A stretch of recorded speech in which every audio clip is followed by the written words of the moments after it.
Mis hermanos, ayer estuvimos viendo un poco lo que es el misterio de Cristo y la iglesia, basados en la pregunta que Jesús hace a sus discípulos y la respuesta que ellos dan. Hoy vamos a seguir con este pasaje y usted va a darse cuenta que este pasaje tiene una íntima relación con lo que estuvimos hablando. Todo lo que Jesús es y todo lo que Jesús va a hacer con su pueblo tiene una base, que sin esto era imposible que se llevara a cabo el plan de Dios. Y esa base, como lo vamos a ver en este pasaje, es la cruz. Nosotros no solo predicamos a Cristo, sino predicamos a Cristo y a este crucificado. Y es de vital importancia que nosotros entendamos ahora el misterio de la cruz de Cristo como el medio que Dios escogió para salvar a los hombres. Pero no solo eso, hermanos. La cruz de Cristo, que es el único medio para salvación de los hombres, también es el camino, el ejemplo y el tipo de vida que nosotros debemos vivir como cristianos. Entonces, en este pasaje nos vamos a encontrar dos cosas: a Cristo crucificado, pero también el llamamiento glorioso de Jesús a sus discípulos a tomar la cruz. Dos mensajes que a veces no han sido tan claramente entendidos por el pueblo de Dios. A veces no entendemos, hermanos, la importancia de conocer a Cristo y a este crucificado. A veces no entendemos el evangelio de la cruz. Pero por otro lado, falsamente en muchos lugares se predica un evangelio donde el hombre, en vez de ser llamado a humillarse y a tomar la cruz como el camino para encontrar a Cristo como discípulo, es llamado a la autoexaltación y a cumplir sus deseos personales. Un evangelio que en un sentido es un evangelio diferente. Un evangelio que no nos llama al sacrificio, un evangelio que no nos llama a la humillación, un evangelio que no nos llama a pagar el precio. Nunca puede ser llamado el evangelio de Jesucristo. Entonces es muy importante que entendamos estos pasajes, porque son pasajes claves, son pasajes centrales y son pasajes que en un sentido abarcan muchos aspectos de lo que es la obra de nuestro Señor Jesucristo y el llamado que Él tiene para aquellos que son llamados sus discípulos. Amén. Entonces vamos a volverlo a leer verso por verso y a entender un poco ahora las palabras que Jesús le da a sus discípulos. Vamos a ver otra vez cómo aparece Pedro. Ya nuestro hermano Gonzalo estuvo leyendo estos pasajes, nos dan un marco amplio. Vamos a ver un poco esa respuesta de Pedro, las mismas palabras del Señor, ya no solo a Pedro, sino a todos sus discípulos en relación a lo que estamos comentando. Entonces dice en el verso 21, desde entonces. Ahora, hermanos, parece ser que lo que Él les va a hablar ahora no era el énfasis del mensaje de Jesús antes. Aunque Él ya lo había hablado, fue desde este punto donde el Señor se revela claramente a sus discípulos, donde el Señor les habla claramente de su iglesia, que Él comienza ahora a hablarles de la cruz y la necesidad de que Él ir a la cruz. Antes Él venía viajando por todo Israel, por todas las aldeas, por las sinagogas, predicando, enseñando, haciendo muchos milagros. Pero ahora el énfasis de Jesús se va a concentrar en sus discípulos y especialmente en hablarles acerca de este asunto. La necesidad de morir, la necesidad de ir a Jerusalén, la necesidad de ser sacrificado como un cordero. Dice ahí, desde entonces comenzó Jesús a declarar a sus discípulos que le era necesario ir a Jerusalén y padecer mucho de los ancianos, de los principales sacerdotes y de los escribas, y ser muerto y resucitar al tercer día. O sea, no fue algo solo de un momento. Lucas resume esos tiempos con esta frase. Desde entonces comenzó a hablarles. Seguramente los discípulos le preguntaban: Señor, ¿tú qué piensas de esto? Y el Señor les decía: ¿sabes qué? Tengo que ir a Jerusalén y morir. Y después se sentaba a comer con los discípulos, iba a orar, y el Señor comenzaba a orar y decía: Padre, tú sabes que debo ir a Jerusalén y debo morir, y va a pasar esto y esto, darme fuerzas, darme fe. Y ellos lo veían. Tal vez venían a preguntarle: Señor, ¿qué va a pasar con esto y esto y esto? Y él les respondía: bueno, ahorita no quiero hablar de esto. ¿Sabes que tengo que ir a Jerusalén y morir?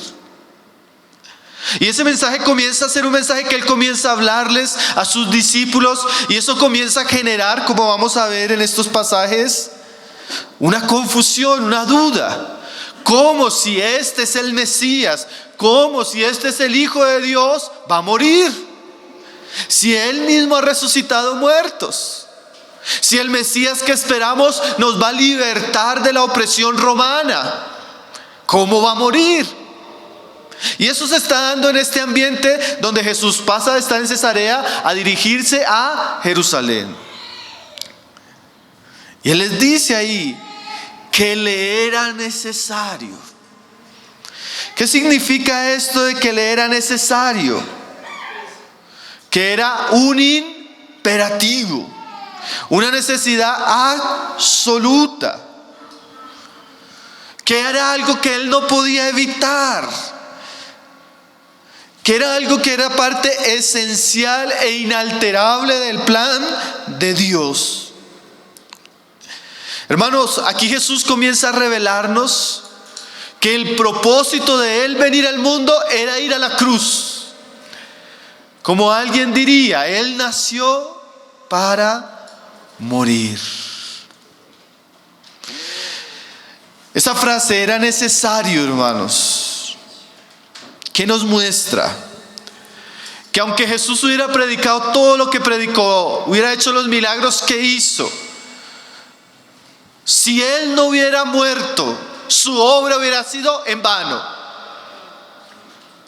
Su obra hubiera sido insuficiente para salvar a los hombres, porque sin derramamiento de sangre no hay remisión de pecados.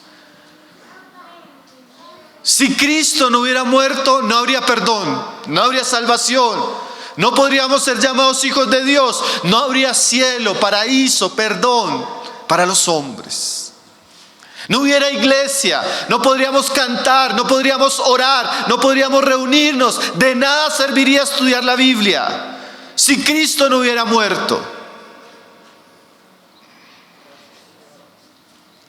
Era vital, era el centro de su obra.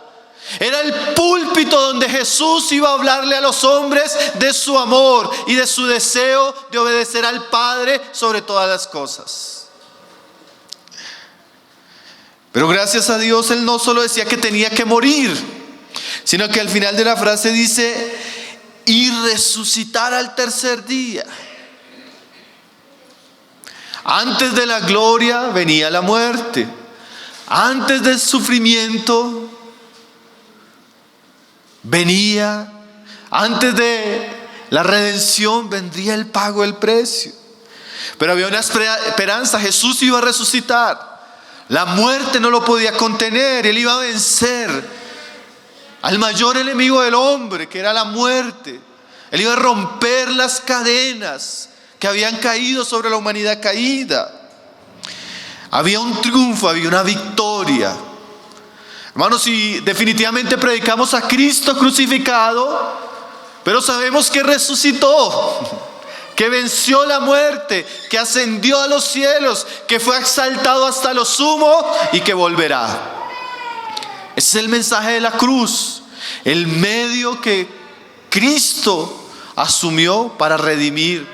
Pero no solo para redimir, también por su humillación Dios lo exaltó hasta lo sumo y le dio un nombre sobre todo nombre, para que en el nombre de Jesucristo se doble toda rodilla.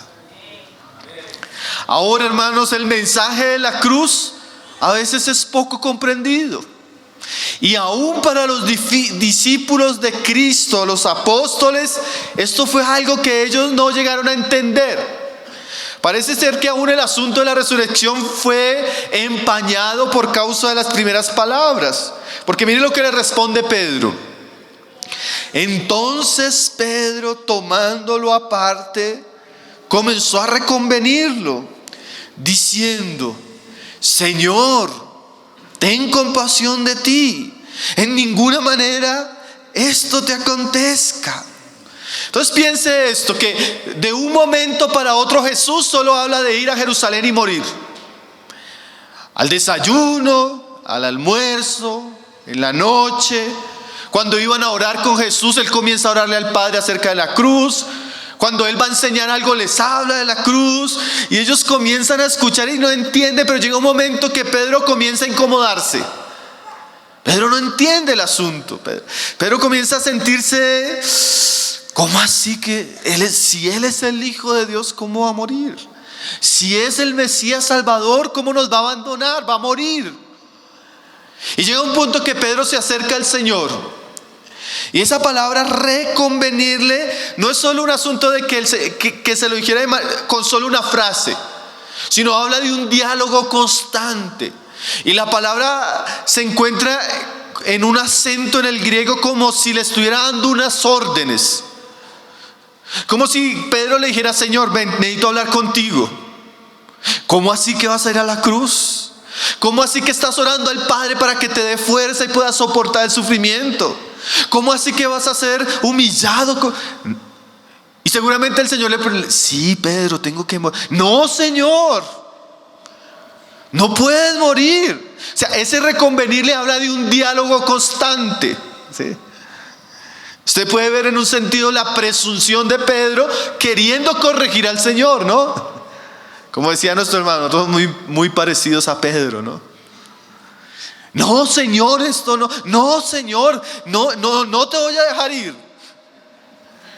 Yo te amo tanto que no lo voy a permitir. Porque aquí hay un asunto de amor hacia el Señor, amor natural, preocupación natural. Pero el asunto no fue que Pedro le dijo: Señor, ten compasión, y él inmediatamente lo confrontó, sino fue una insistencia de Pedro. A un punto que eso hace que el Señor responda a Pedro de una manera. Dice ahí: entonces Pedro, tomándolo aparte, comenzó a reconvenirle diciendo, mira las palabras de Pedro: ten compasión de ti, en ninguna manera esto te acontezca. Pedro, primero que todo, apela a la compasión que debería tener el Señor mismo de él. Eso es un hebraísmo. Algunos comentaristas dicen que era una frase que las personas decían comúnmente como para decir que Dios no lo permita o que no llegue a suceder. Pero Pedro lo que está haciendo en un sentido es apelando a los sentimientos de autoprotección del Señor Jesús, para que Jesús no vaya a la Jerusalén y muera y sufra. Hermanos, este amor de Pedro hacia Cristo, y también en un sentido su impulso natural, porque Pedro, como buen líder, era muy impulsivo, lo estaba llevando a oponerse a un asunto tan importante. Recuerde que la cruz no era un capricho. No era que Jesús quería ir a morir porque sí. Ese era el plan eterno de Dios. Cristo era el Cordero que fue inmolado desde antes de los siglos. O sea, el Padre, en un consenso con el Hijo y el Espíritu Santo, había determinado desde la eternidad que Cristo debía morir. Entonces Pedro se estaba oponiendo al plan eterno de Dios basado en un afecto natural. Y cuando la palabra es tan clara y el propósito es tan claro, si nuestro corazón aún en un buen pensamiento natural se opone a eso, nuestro corazón le está abriendo una puerta grandísima al diablo. Porque definitivamente el diablo quería impedir la obra y muerte de nuestro Señor Jesús. Y ahora Pedro apela a ese sentimiento natural. Dice, ten compasión de ti. Es como si Pedro le estuviera diciendo a Jesús, piensa en ti. Compadécete de ti. No lo hagas. No pienses en nadie más, piensa en ti. Pero la cruz era totalmente lo opuesto. La cruz era donde Jesús deja de pensar en sí mismo y decide por amor a Dios y a la salvación de los hombres entregarse a una muerte cruel e injusta. Injusta en el sentido de que Él no debía morir. Justa en el sentido de que Él estaba asumiendo nuestros pecados. Imagínese, Jesús le hubiera dicho que sí a Pedro. Oh, hermanos, qué gran tragedia donde Jesús hubiera escuchado a Pedro, ¿cierto, hermanos? No estaríamos aquí. No estaríamos aquí, hermanos. Gracias al Señor, Él estuvo dispuesto a obedecer al Padre, aún por encima de su amor personal, aún por encima de lo que le decían sus amigos. Hermano, y piense en esto, porque esto es la base de lo que el Señor nos va a hablar del discipulado a nosotros. A veces nosotros somos llamados a morir, a sufrir, a pagar un precio, y el diablo nos dice, no, ten cuidado de ti, no seas tan radical, no seas tan comprometido, porque vas a sufrir.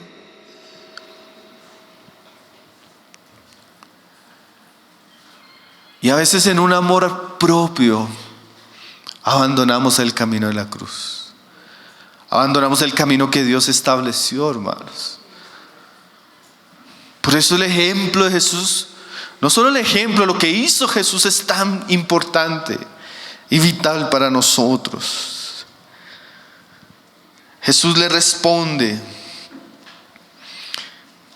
Dice Pedro, en ninguna manera esto te acontezca. Hoy Pedro no entendía lo que decía, hermanos. A veces en nuestro amor natural, a veces en nuestra sabiduría natural, definitivamente que no entendemos los caminos de Dios, hermanos. Eso es un llamado de atención para nosotros, porque a veces lo que pensamos que es malo es el camino de Dios. A veces lo que pensamos que nos va a destruir es lo que Dios va a usar para salvarnos. Pedro hubiera podido decir, el diablo, Jesús te está llevando a Jerusalén. No era el diablo, hermanos. Era Dios en su perfecta voluntad, hermanos. Imagínate estas palabras de Pedro.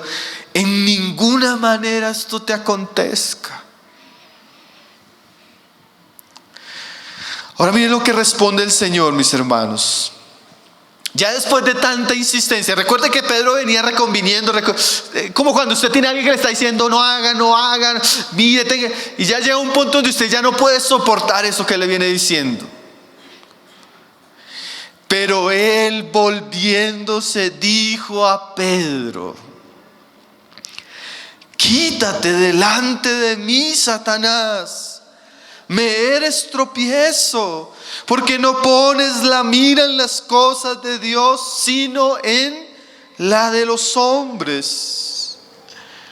Hermanos, Pedro no sabía, pero él se estaba poniendo a un asunto de Dios. No era un capricho de Jesús ir a Jerusalén, era la eterna voluntad de Dios que lo estaba dirigiendo allí. Y ahora Pedro, en ese amor natural y tal vez en esa falsa expectativa que tenía como judío acerca del Mesías, como decíamos ahora, él le abre una puerta al diablo. Y ya Jesús se da cuenta que no es solo Pedro en su naturalidad. Es el diablo que a través de pensamientos, seguramente bombardeando la mente de Pedro, le ha generado una especie de temor, de angustia, que lo ha llevado a hablarle de manera precipitada y a convenir a Jesús. Y Jesús le responde, primero, en un sentido, hablándole directamente al que está detrás de las palabras de Pedro. Porque, hermanos, a veces una persona está hablando, pero detrás de las palabras de esa persona está el diablo. Está el diablo con su engaño, está el diablo con sus mentiras, está el diablo con su distorsión de la verdad.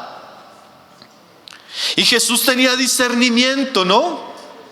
Y Jesús se da cuenta que esto ya no es natural. Muchas gracias, mi hermano. Que esto no es solo Pedro. Aquí está el diablo. En estos días hablábamos con una hermana de la iglesia. Ella está educando a sus hijos en casa. Y bueno, está haciendo un trabajo maravilloso. Una hermana que Dios la salvó y ahorita está haciendo una cosa preciosa con sus hijos. Entonces ella un día fue a sacar unas fotocopias de unas actividades, unas tareas que hace con sus hijos en la casa. Y la vecina, que era una cristiana, no se reúne con nosotros, pero una hermana le estaba sacando la fotocopia y le preguntó, ¿para qué es eso? No, para mis hijos, porque los estoy... Bueno, comenzó a explicarle. Y la mujer se puso así, ¿verdad? Le dijo, ¿cómo se te ocurre? ¿Cómo vas a hacer eso? Tú vas a dejar a tus hijos no sé qué. Y ella comienza a hablar de la vecina. Pero dice la hermana que esa mujer se indispuso tanto y le habló con tanto odio acerca del asunto que dijo, esto ya no es normal. Detrás de eso, ¿quién estaba? El diablo, hermanos. Hermanos, Pedro y nosotros en nuestra naturalidad podemos darle lugar al diablo. Ahorita vamos a ver algo que tiene que ver mucho en relación a nosotros.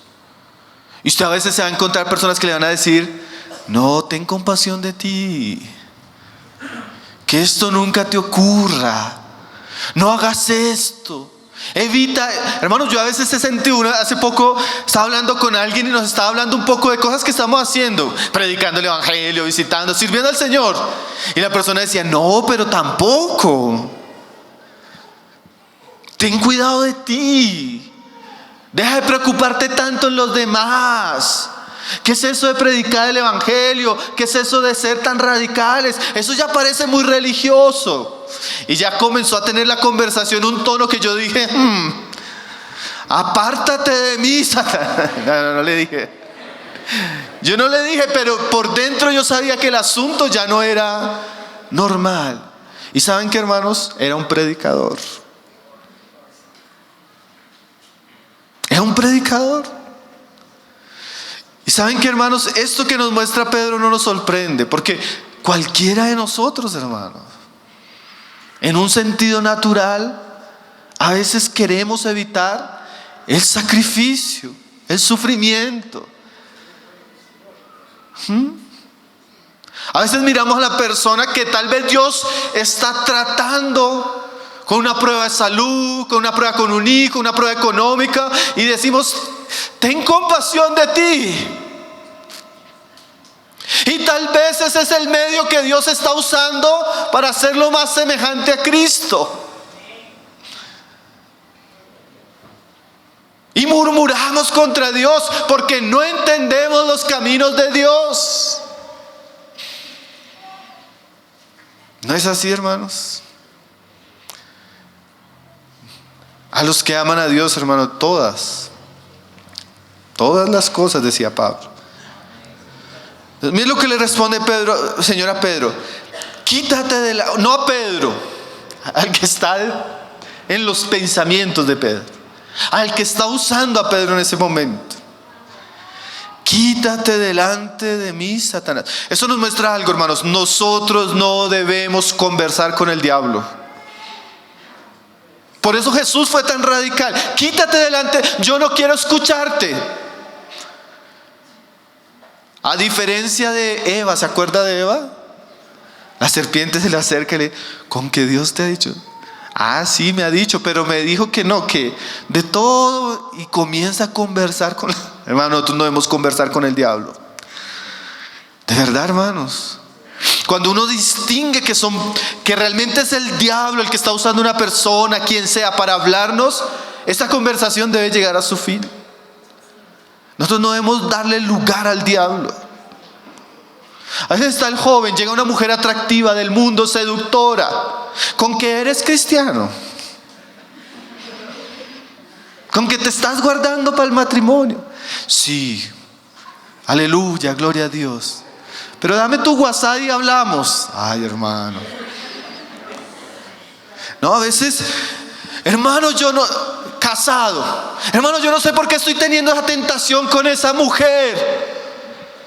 Yo, cuéntame cómo es la situación. Sí, yo salgo a desayunar con ella en el trabajo, después voy a almorzar, la acompaño después al transporte cuando salimos, y yo no sé por qué me siento tan tentado. Bueno, el ejemplo de Jesús es: apártate de mí, Satanás. Hermano, nosotros no debemos jugar ni darle lugar al diablo, porque muchos, sin darse cuenta, están jugando con una serpiente muy peligrosa, hermanos. El pecado es muy peligroso, el mundo es muy peligroso, la herejía es muy peligrosa, y nosotros debemos tener discernimiento. Muchos cristianos que caen en cosas graves, que atentan contra su vida cristiana, contra su llamado, porque le dieron lugar a cosas que no le debían dar lugar. Jesús parece hasta ofensivo, ¿cierto? Yo no le estoy diciendo que usted, cuando vea la tentación, le diga: apártate de mí, Satanás. Pero sí, eso Jesús lo hace para darnos un ejemplo de cosas en las que nosotros debemos ser muy firmes. ¿Por qué? Él explica: quítate delante de mí, Satanás, me eres tropiezo. Miren que Pedro no se estaba dando cuenta y se estaba volviendo tropiezo para el Señor. Y saben que esa palabra tropiezo originalmente en aquellos días se usaba para referirse a una trampa con cebo que se le colocaba a algún animal. Usted quería cazar un animal, como cuando usted quiere pescar, y usted pone el cebo en el anzuelo y usted lo lanza. Jesús le está diciendo: Pedro, me estás sirviendo para que el diablo me ponga una trampa. ¿Usted ve lo grave de eso, hermanos? Por eso Jesús inmediatamente Pedro, ¿no te das cuenta que yo necesito ir a la cruz y usted me está poniendo una trampa para que yo no haga la voluntad de mi Padre? ¿Por qué Pedro estaba haciendo eso? Mire, ahí se mezcla un asunto de amor natural, sabiduría humana, pensamientos malignos. Dice Jesús: porque no pones la mira en las cosas de Dios, sino en las cosas de los hombres. O sea, Pedro, tú estás pesando estas cosas de manera natural, Pedro, como un simple humano. No estás teniendo ninguna percepción espiritual divina. Estás juzgando como los hombres juzgan las cosas y no como Dios juzga las cosas. Y ese es el problema, que hay que pensar, hermanos, como Dios piensa las cosas, no como los hombres ven las cosas. Ahora, hermanos, después de ser tan claro, hermanos, podemos concluir un asunto en esta primera parte de la enseñanza.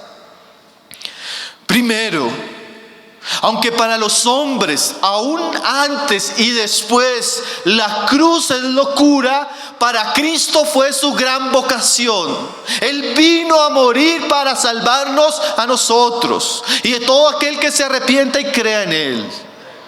La cruz no era algo negociable.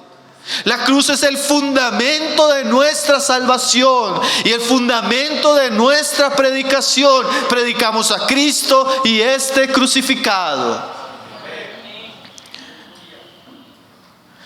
Segundo, hermanos, después de Cristo mostrarnos la base, la obra de Él en la cruz como medio para salvación, ahora Cristo pasa a explicarnos lo que es el discipulado cristiano.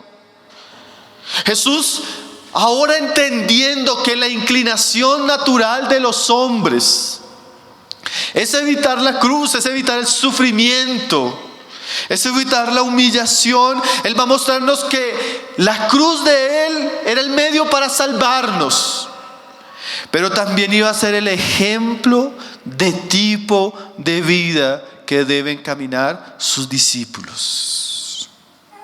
Y ahora Jesús pasa de hablar sobre Él a hablar sobre la vida que deben vivir sus discípulos. Y eso es muy interesante, hermanos, porque cuando Jesús llamó a los hombres, Él no los llamó a través del engaño. Él fue el claro en su llamamiento. Él no fue ambiguo. Él no hizo una promoción engañosa para que las personas se acercaran a Él. Él les habló la verdad. Él es la verdad. Entonces vamos a darnos cuenta que ese evangelio que a veces escuchamos, glamuroso, que silencia la cruz, que silencia la humillación, que silencia el sacrificio, no es el evangelio de Jesucristo. Ese evangelio que te lleva al éxito, a las bendiciones, a la sanidad, a la recompensa material, no se encuentra en boca del Señor Jesús. No fue Jesús el que dijo: todo esto te daré si postrado me adorares. Fue el diablo. ¿Qué dijo Jesús? Bueno, vamos a leer. Sería la segunda parte de nuestro tema. Entonces Jesús dijo a sus discípulos, verso 24: si alguno quiere venir en pos de mí, niéguese a sí mismo y tome su cruz y sígame. Ya que el asunto no tiene que ver con Jesús, ya el asunto tiene que ver con sus discípulos. Y lo primero que Él comienza a decir es que debe haber una disposición personal al discipulado. Dice ahí: si alguno quiere venir. Hubo un momento donde Jesús habló unas palabras muy fuertes que sus oyentes no entendieron y se escandalizaron y comenzaron a irse. Y Jesús les pregunta a sus discípulos: ¿acaso ustedes también quieren irse?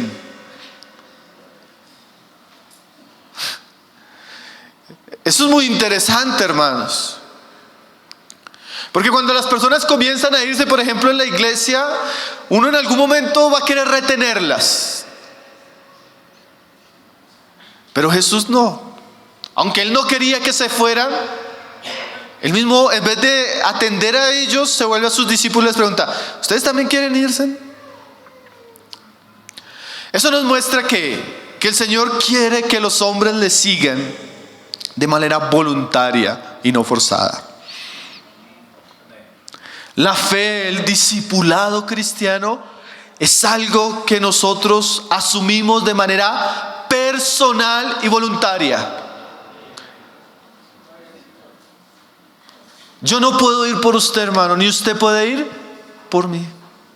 Su papá no puede ir por los hijos, ni los hijos por el papá. La esposa no puede ir por el esposo, ni el esposo puede ir por la esposa. Es un deseo personal en cada uno de nosotros. Si alguno quiere, hermanos, y ojalá querramos, ¿no? Ojalá querramos. Porque aunque este camino es angosto y es estrecho, conduce a la vida. Hay otro camino que es más fácil, más cómodo, más deleitoso, entre comillas, pero conduce a la muerte. Si alguno quiere venir en pos de mí, si usted quiere ser mi discípulo, dice Jesús, si usted quiere venir a mí, usted tiene que aprender cosas que son parte de mi discipulado. ¿Qué cosas? Primero, niéguese a sí mismo. Segundo, tome su cruz. Tercero, sígame. Cada una de esas palabras tan cortas, hermanos, tiene tanto significado y relevancia para nuestra vida. Primero, niéguese a sí mismo. El discipulado es una invitación a morir a nosotros mismos.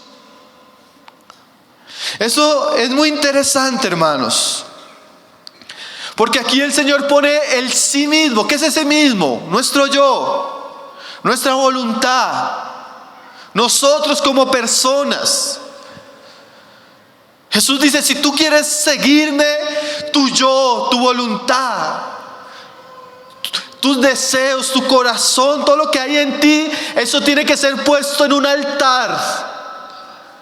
En un altar de renuncia, en un altar de sacrificio. Hermanos, nosotros ya no somos llamados a sacrificar animales, pero sí somos llamados a sacrificarnos a nosotros mismos. Somos llamados a morir. Somos llamados a renunciar a nosotros. ¿Y qué significa eso? Nuestro hermano Gonzalo lo habló muy claramente. Significa morir a nuestro orgullo, a nuestra soberbia, a nuestra altivez, a la confianza que tenemos de nosotros mismos, a nuestra propia sabiduría. Significa que yo ya no llevo el control de mi vida, sino que me quito del puesto del piloto y dejo que Jesús dirija. Ya no soy el Señor absoluto de mi vida. Ahora yo tengo otro Señor y yo debo aprender a humillarme, a someterme a Él. Es una renuncia a nuestra autoidolatría. Hermanos, nosotros no nos damos cuenta, nosotros ya no tenemos ídolos de hierro, de barro. Pero el ídolo más grande que tiene el hombre a veces es él mismo, su yo. Él es su Dios personal. ¿Por qué no quieres hacer esto? Porque no quiero, no me gusta, no me interesa. Yo y yo y yo. Y yo vivo ¿para qué? Para mí mismo, para complacerme, para hacer mi voluntad. Entonces yo quiero decirles algo bien importante, hermano, porque a veces no entendemos. El problema no está en mi profesión, el problema no está en el dinero, el problema no está si Dios me prospera o no, el problema no está en lo que estoy estudiando o no. El gran problema del hombre en su caminar con Cristo es su yo. A veces yo no necesito ni renunciar a mi carrera, ni renunciar a ciertas cosas que tengo, porque el problema no está en eso, el problema está en mí. Lo que necesito es aprender a morir a mí mismo. ¿Ustedes recuerdan cómo Jesús oraba? Mire cómo Jesús oraba. Jesús era un hombre crucificado antes de ir a la cruz. Señor, si es posible, pasa de mí esta copa, pero no se haga mi voluntad, sino la tuya. No se haga mi voluntad, sino la tuya. Eso significa negarse a sí mismo. Hermanos, yo quisiera hacer tantas cosas, pero la mayoría de cosas que hay en mi corazón no me convienen.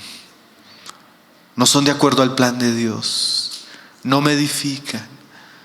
No me acercan a los planes de Dios. Por el contrario, me alejan. Entonces, ¿qué debo hacer? Aprender a doblegar mi corazón y decirle, no te conviene.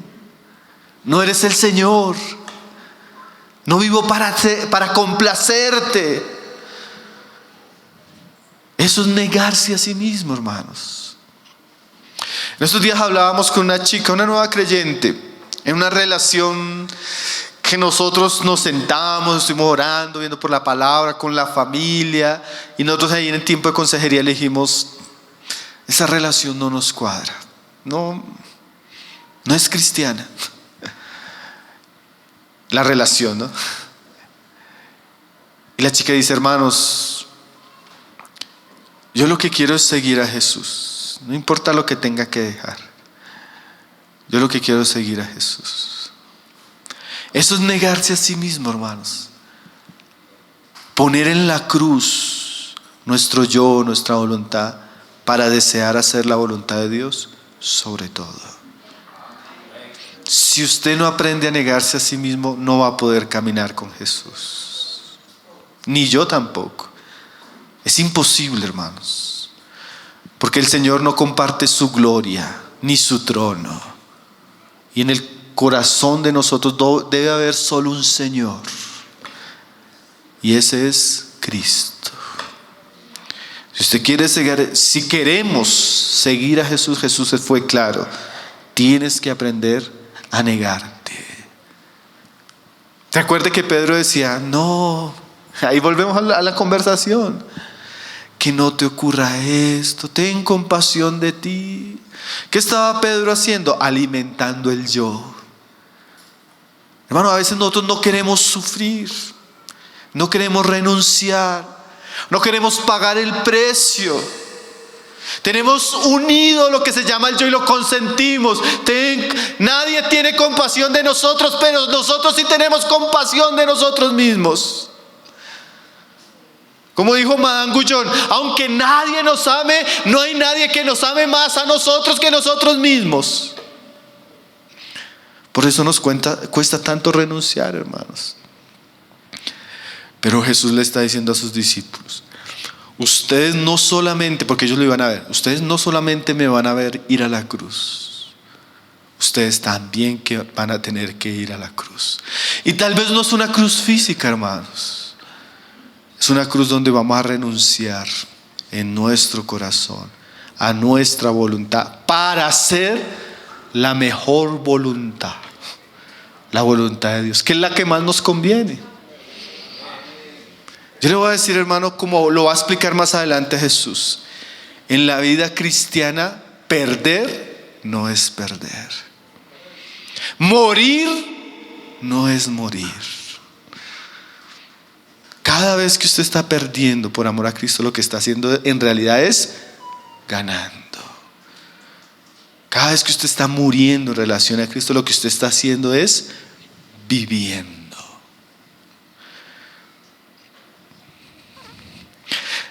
Si alguno quiere venir en pos de mí, niéguese a sí mismo. Hace poco yo hablaba con una joven. Hermana, qué bendición que esté entre nosotros, pero la vida cristiana es así, usted tiene que aprender a amar, a soportar, a perdonar. No, yo no estoy dispuesta a eso. No, yo no estoy dispuesto a renunciar no, yo no estoy dispuesto. Después yo le dije, hermana, yo le voy a decir algo con todo amor. Se lo dije así con cariño, porque yo la veía como una hija, como era mi hija, su misma edad, y todo. Yo le dije, mi querida hermana, entonces la vida cristiana no es para usted. ¿Usted quiere complacerse a sí misma? El mundo tiene muchos altares, muchos lugares donde usted va a hacer lo que usted quiere, pero la vida cristiana no es para usted si no está dispuesta a morir.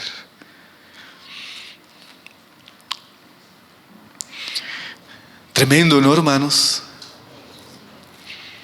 Si alguno quiere venir en pos de mí, niéguese a sí mismo.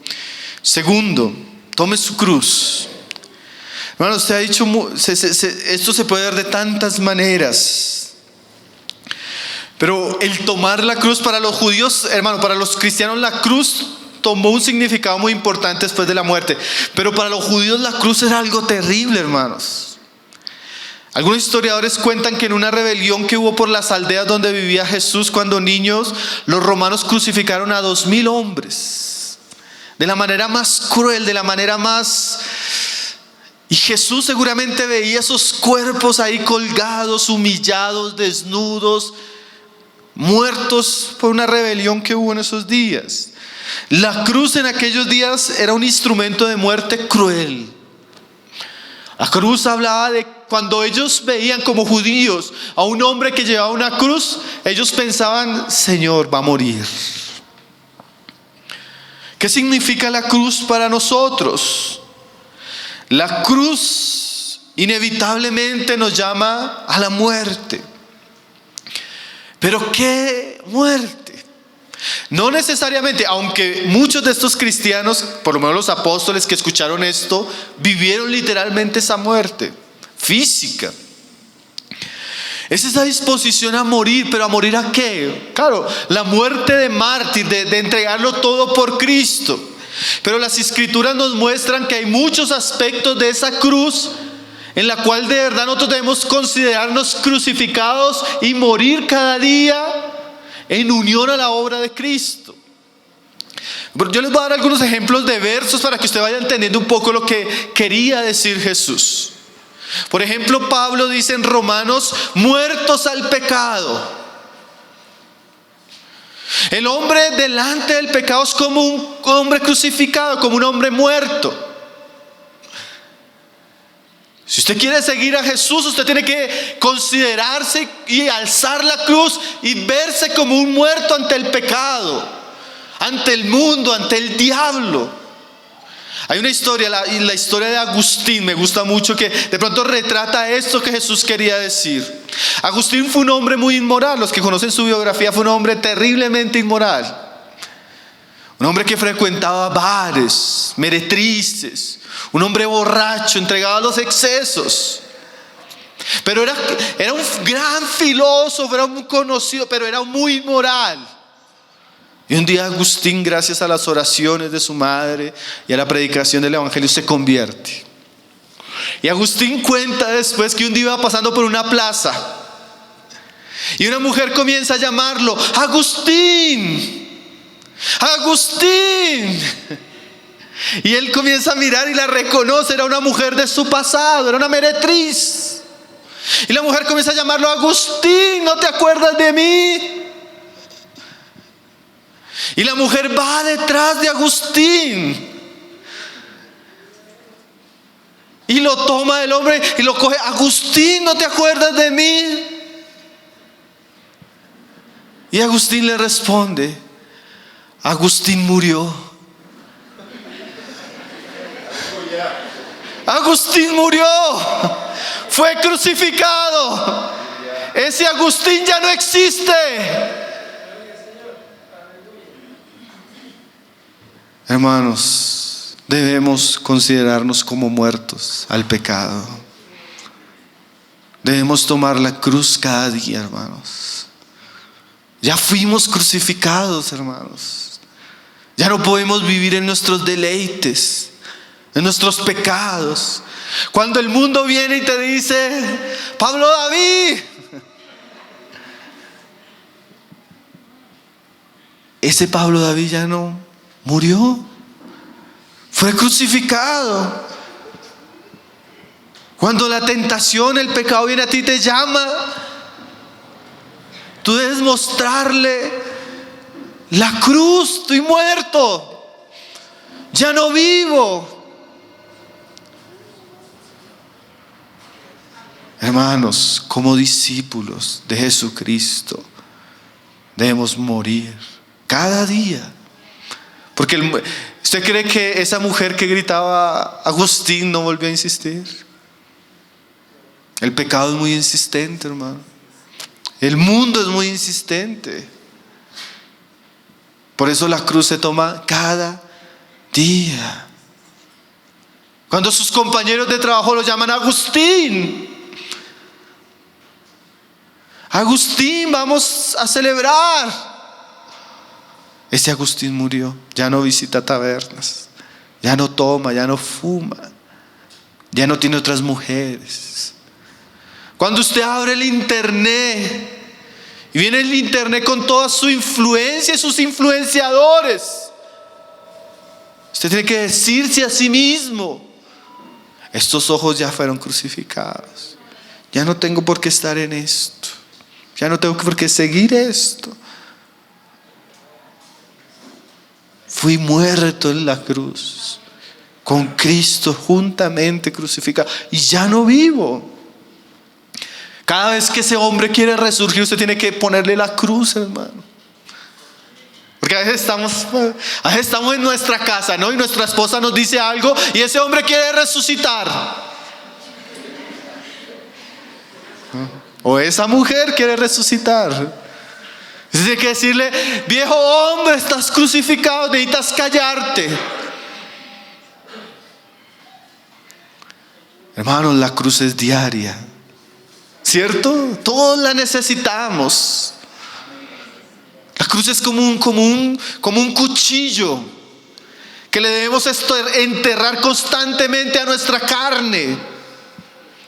¿Usted ha escuchado ese lenguaje de Romanos? Que es un lenguaje que a veces la traducción al español parece muy simple. Cuando Pablo dice: haced morir las obras de la carne. Crucifica tu yo, crucifica tu carne, tu ira, tu codicia, tu ira, tu lujuria, tu envidia, tus celos. Eso debe morir diariamente, hermanos. Ahora le doy un consejo en el hogar. No se lo va a decir a su esposa, dígaselo usted mismo. Si no, alborota más el viejo hombre.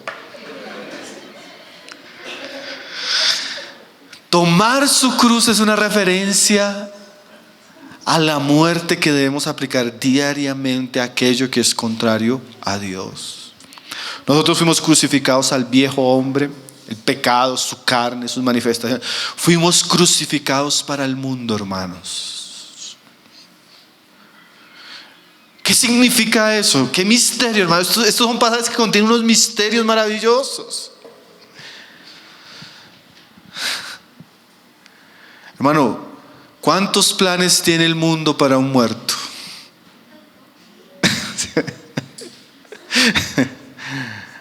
El único plan del mundo para un muerto es el cementerio, hermanos. Sí trabajamos, sí estudiamos, sí tenemos cosas para hacer, pero en últimas debemos considerarnos muertos a este mundo.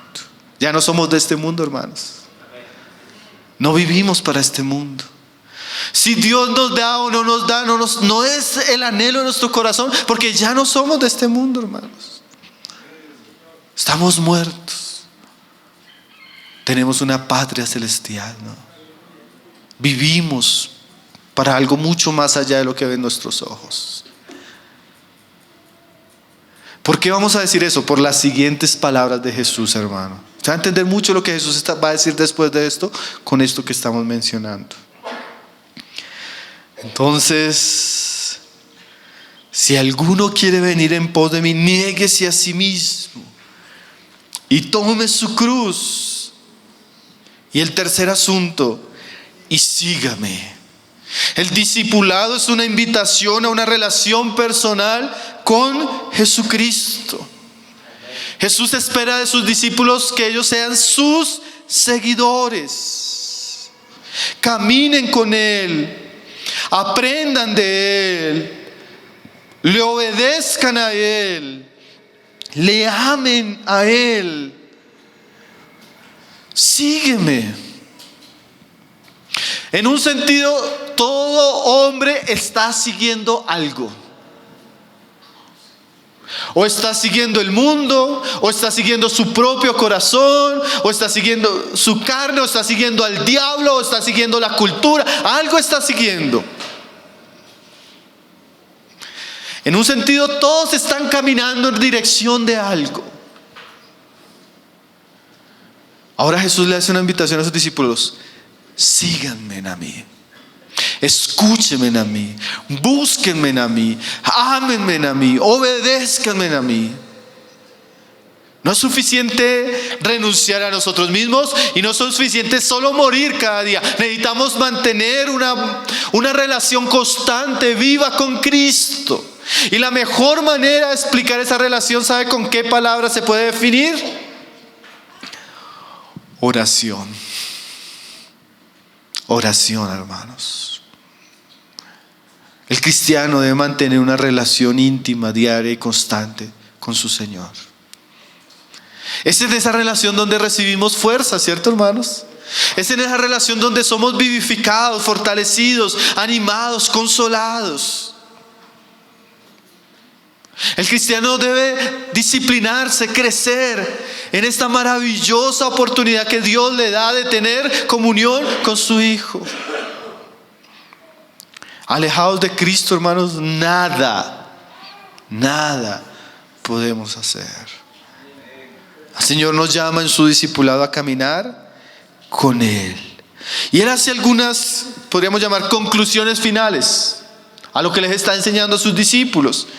Y con eso vamos a ir cerrando. Digo que vamos a ir cerrando. El predicador tiene unas claves, hermanos, les va a contar.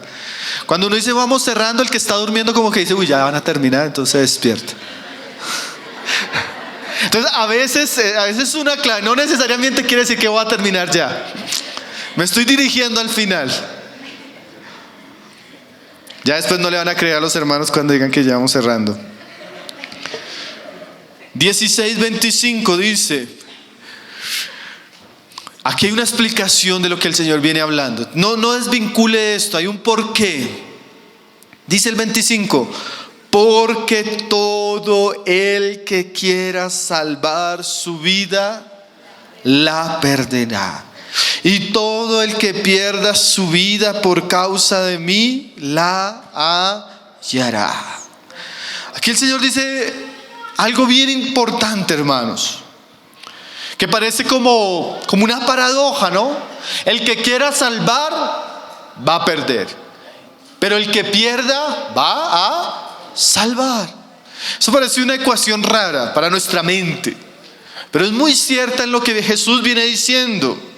¿Qué significa el que quiera salvar su vida?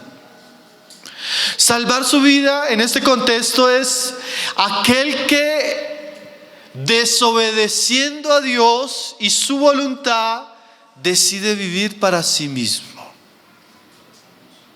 decide agradarse, decide complacerse, decide cumplir los anhelos y los deseos de su corazón. Esa persona, en un sentido, como Jesús lo está diciendo, está ¿qué haciendo? Salvándose. Pero ¿qué es lo que pasa con ese tipo de camino? Que la persona, queriendo salvarse a sí misma, se pierde. Se pierde.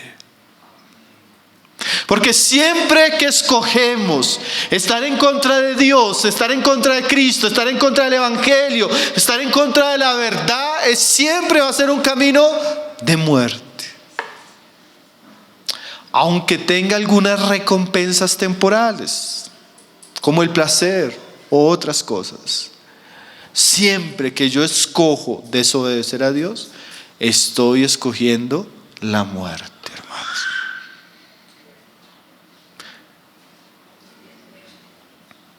Estoy escogiendo la muerte.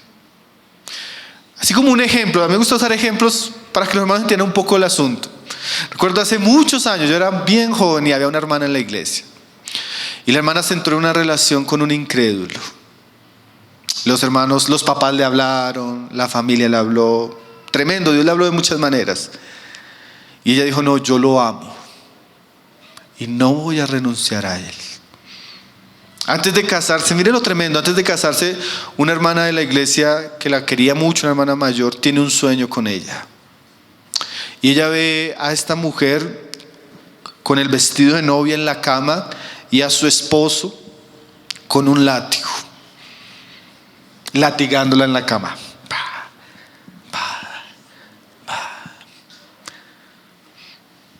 La hermana le dice a la mujer, ¿estás segura de casarte? Estoy segura, yo lo amo.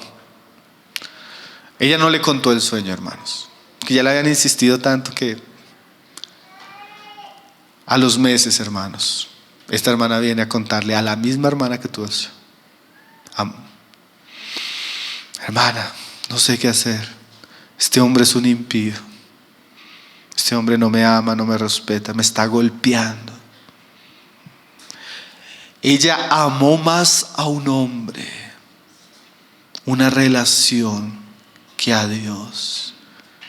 Y cuando llegó a aquello que ella amaba, se encontró que era un pozo de muerte. Hermanos, es tan serio cuando nosotros hacemos a un lado a Dios por amar algo. Eso va a ser nuestra perdición. Eso va a ser nuestra tristeza. Eso va a ser nuestra vergüenza. Eso va a ser una pérdida. Muchos de nosotros ya tenemos la experiencia en algún momento de nuestra vida de haber escogido algo, a alguien por Dios, y lo costoso que eso ha sido, hermanos. Si usted está en una encrucijada, porque a veces estamos en un momento en nuestra vida que estamos así, ¿cierto? En una encrucijada. Y sabemos, somos conscientes que Dios dice esto, pero yo quiero esto. Yo quisiera animarle a que escoja el camino de la renuncia. Porque tal vez usted pierde eso, pero usted va a encontrar algo muchísimo mejor en Cristo, en Dios. No solo en el área, en todo, hermanos. Puede ser un negocio. Te vas a ganar tanto, pero no vas a poderte congregar. No vas a poder reunirte, no vas a poder servir a Dios. Hermano, sería mejor ser pobre, pero caminar con Cristo. Tantas ofertas que tiene el mundo para nosotros y tantos anhelos secretos que hay en nuestro corazón. Pero recuerde, siempre que usted escoja vivir sin Dios, es una pérdida. Tarde o temprano, el resultado de la ecuación va a ser perdió. Hermano, cuando las palabras de los cielos y la tierra van a pasar, pero las palabras de Jesús nunca van a pasar. Cuando usted ya tiene unos años en el Señor y espera, usted se da cuenta que lo que Jesús dice es tan cierto, hermanos. Yo he visto personas, hermano, casi llorándoles. No lo hagas, hermana. No lo hagas, hermano. De verdad, te lo decimos con amor. No lo hagas. Y ver esas personas después, años, volver llorando y decirnos: no debía haberlo hecho, hermano. Qué bueno ver tantos jóvenes acá, hermanos. Porque la juventud es tan importante en algunos puntos, hermano. Uno puede tomar caminos que le pueden traer muchísimas bendiciones o muchísima muerte. Si usted pierde, como dice aquí, pero todo aquel que pierda su vida por causa de mí, la hallará. Y ahí volvemos ahora a otro asunto. Todo, hermanos. Esa palabra, todo. Aquel que pierda su vida, pero mire, por esta causa, por causa de Cristo, hermano, nunca va a perder. Hermano, nunca va a perder. Yo recuerdo, yo soy joven, pero cuando era más joven, estaba por los 19, 20 años. Yo recuerdo que en esa época yo comencé a sentir, solo lo quiero ilustrar para poder también dar testimonio de esto, hermanos. Yo tuve un profundo llamado hacia ciertas cosas en el Señor. Yo sentía que el Señor me llama y nadie me entendía. Yo le contaba a mis papás, mi papá decía: se volvió loco. ¿Cómo va a dejar la universidad? ¿Cómo va a dejar esto? Hermano, le conté a los hermanos de la iglesia y me reprendieron. Usted lo que es un vago, sinvergüenza. Tiene que haga sus estudios, trabaje. Y yo sentía que el Señor me llamaba a algo, hermanos. Mi familia, hermanos, me humilló muchas veces, hermanos. Tuve que cargar con esa humillación mucho tiempo. Pero yo decía: Señor, yo no sé por qué quiero hacer esto, pero si tengo que perder todo esto, si es tu voluntad, yo quiero seguir. Hermano, todo lo que me decía mi familia, mis amigos, aún a veces algunos hermanos que iba a perder, ¿saben qué, hermanos? No lo perdí. en realidad gané eso y muchísimo más. Hermano, cada vez que usted pierda por Cristo, no piense que está perdiendo. Piense que usted va a ganar muchísimo más en Él. La vida con Cristo, seguirle, obedecerle y amarle es la vida más recompensada que existe. No tiene comparación tener una vida con Cristo, tener un matrimonio con Cristo, tener un trabajo con Cristo, la comunión de la iglesia, los privilegios que el Señor nos da. Hermano, todos esos son regalos benditos que Cristo le da a sus discípulos. También podría dar testimonio en algunos momentos donde preferí seguir mi corazón y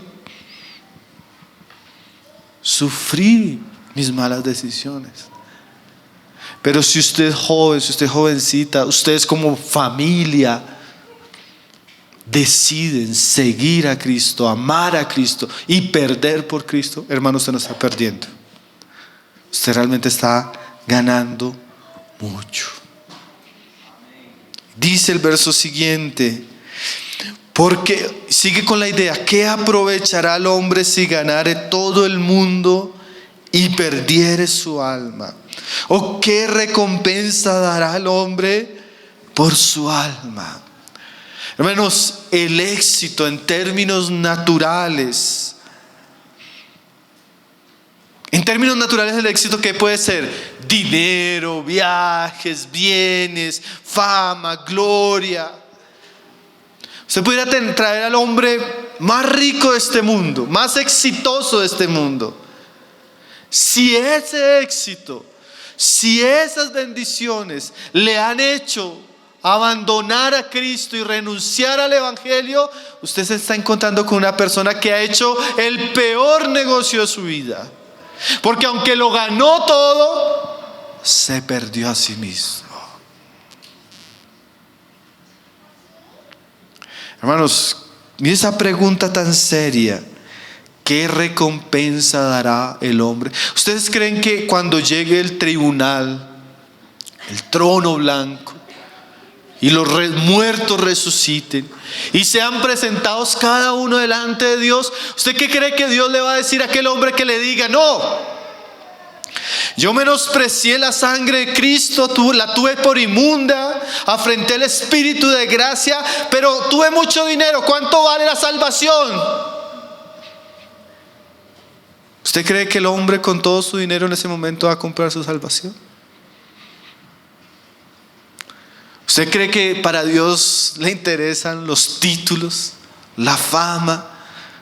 Hermanos, es un negocio terrible cuando nosotros, por amor a este mundo y a las cosas de este mundo, perdemos nuestra alma. No pierda su alma por aquello que no vale la pena.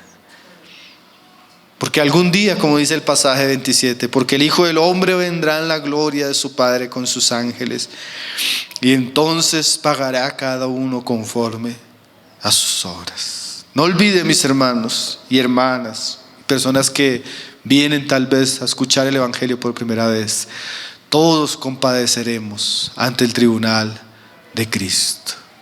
Todos daremos cuenta por lo que hagamos, vivamos y busquemos. Entonces, hermanos, hoy vimos la importancia de la cruz de Cristo y las características del verdadero discipulado.